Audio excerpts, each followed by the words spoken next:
Thanks for joining me. Today I've got an interesting one. This is a 2016 Ford Mondeo, and the little key remote has gone funny on it. It stopped working. Really unusual design within the battery arrangement. The problem I'd got is that somebody had took the case apart and replaced the batteries because it wasn't working, and then it still wasn't working. So I've kind of got to it blind. I've opened it up, looking at it thinking, oh, that looks a bit strange. Let's take you in and show you what's going on.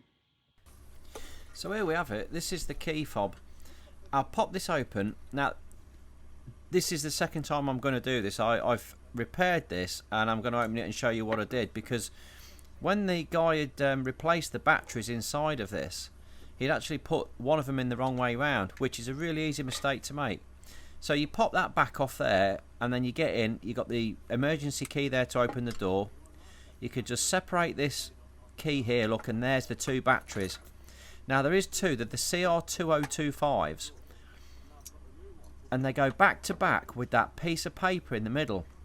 And what the chap had done, he'd actually put that one in the other way up. So you just slip that bit of paper out, you can pop the bottom battery and then change them. So a really unusual one. Them two batteries within that key fob there have a piece of paper that's got to go between the two of them to insulate them.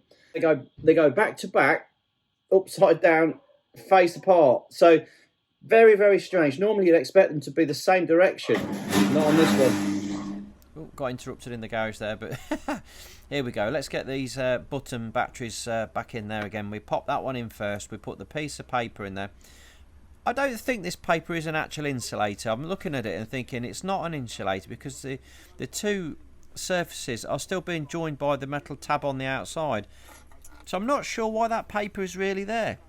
It is a strange one. It is a strange one. But you just pop those in, squash that back together, it clips into place, and then we can put the emergency key back in again, clip that into the back, and then we'll put the casing back on it. Once we get that in, we just stick that top end in first, and then the back. Yeah, there we go. And then we could clip that casing back down again. It slips in the base there near the ring first, and then clips in. Lovely.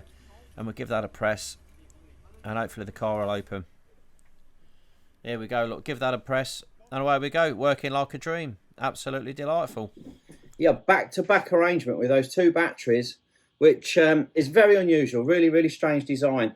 So we've had to take it apart, figure it out, because I've got the Ford manual out just to check, and the information in there is really poor.